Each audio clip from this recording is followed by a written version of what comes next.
Assalamualaikum warahmatullahi wabarakatuh. Perkenalkan, nama saya Muhammad Aditya dengan NIM 221080200052. Pada kesempatan kali ini saya akan menjelaskan materi mengenai pelatihan dan pengembangan atau training and development.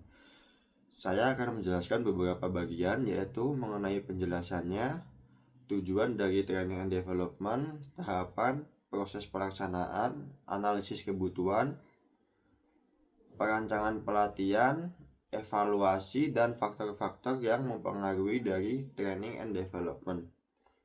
Yang pertama yaitu mengenai penjelasan training and development. Yang pertama mengenai training atau pelatihan.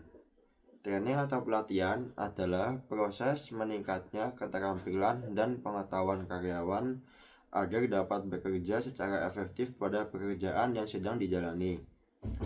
Lalu dari segi pengembangan atau development, yaitu merupakan proses meningkatkan kemampuan karyawan dalam jangka waktu panjang untuk pertumbuhan karir dan pertumbuhan kompetensi dari karyawan tersebut serta kesiapan dalam menghadapi tantangan di masa depan. Tujuan dari pelaksanaan training and development yaitu yang pertama meningkatkan produktivitas dan efisiensi kerja. Lalu yang kedua, mengurangi tingkat kesalahan dan turnover karyawan, meningkatkan motivasi dan kepuasan kerja. Lalu yang keempat, mempersiapkan karyawan dalam menghadapi perubahan teknologi dan organisasi. Dan yang terakhir yaitu mendukung perencanaan suksesi jabatan atau succession planning. Yang selanjutnya yaitu mengenai tahapan proses. Tahapan proses pelatihan dan pengembangan yaitu meliputi analis kebutuhan atau needs assessment, perancangan atau desain, pelaksanaan atau implementasi, dan yang terakhir yaitu ada evaluasi. Yang pertama mengenai analisis kebutuhan. Tujuannya yaitu untuk mengetahui kebutuhan pelatihan yang nyata di organisasi. Terdiri dari 3 jenis analis, yaitu analisis organisasi. Apakah pelatihan ini sesuai dengan visi, misi, dan tujuan dari organisasi tersebut. Yang kedua yaitu dari analisis tugas.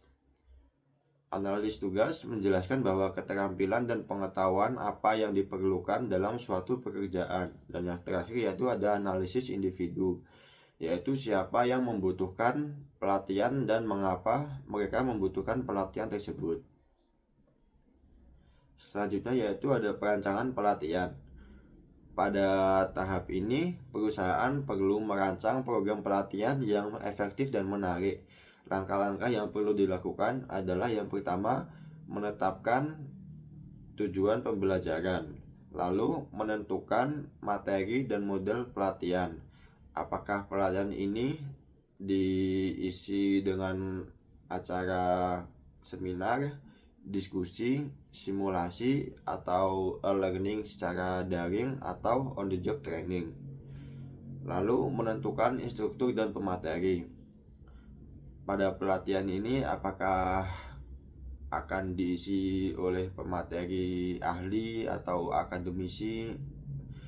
Lalu yang keempat, menyusun jadwal dan anggaran pelatihan. Pada tahap ini biasanya perusahaan akan menentukan jadwal pelatihan ini dan anggaran pelatihannya, karena biasanya pelatihan dilakukan bisa di perusahaan tersebut atau di tempat lain seperti hotel atau tempat lainnya seperti lembaga pengembangan sumber daya manusia. Lalu pelaksanaan pelatihan. Melaksanakan pelatihan sesuai dengan rencana dan tujuan yang telah ditetapkan sebelumnya. Hal-hal yang perlu diperhatikan adalah menjelaskan tujuan pelatihan kepada seluruh peserta. Yang kedua, gunakan metode pelatihan yang interaktif seperti role play, diskusi, atau dengan studi kasus. Dan yang ketiga, Ciptakanlah suasana pelatihan yang kondusif dan menyenangkan agar karyawan merasa senang dan sehingga bisa lebih fokus untuk menerima apa yang disampaikan. Dan yang terakhir, gunakan media yang mendukung program pelatihan seperti video, PowerPoint, dan lain-lain. Tujuannya yaitu untuk mempermudah karyawan atau peserta pelatihan agar dapat menerima materi dengan baik. Tahap selanjutnya yaitu ada evaluasi. Evaluasi di sini adalah menilai efektivitas program pelatihan. Evaluasi sangat penting untuk perbaikan di pelatihan selanjutnya.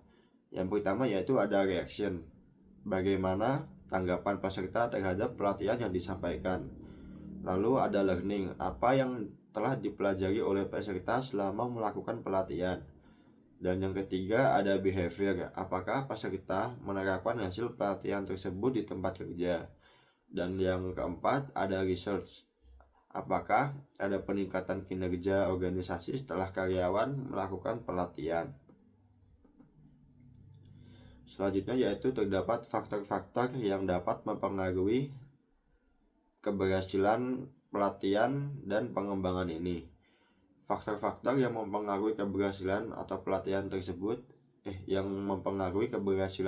tersebut yaitu yang pertama adanya dukungan dari manajemen puncak atau atasan langsung. Apabila atasan mendukung program tersebut, bisa jadi program tersebut menjadi berjalan dengan lancar. Yang kedua, kesiapan karyawan untuk belajar. Apabila karyawan siap untuk menerima materi yang diberikan atau mengikuti pelatihan, maka bisa jadi karyawan menerima materi tersebut dengan baik. Yang ketiga, relevansi materi pelatihan dan pekerjaan. Apakah pada tahap ini materi yang diberikan itu sesuai dengan pekerjaan yang dijalani oleh karyawan. Fasilitas teknologi yang memadai.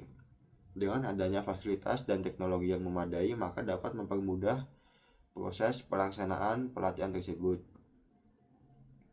Lalu adanya tindak lanjut setelah pelatihan, seperti apabila setelah melakukan pelatihan karyawan diberi ujian apakah dia menerima pelatihan tersebut dengan baik sehingga dapat bermanfaat. Sekian penjelasan dari saya, mohon maaf apabila terdapat kesalahan. Wassalamualaikum warahmatullahi wabarakatuh.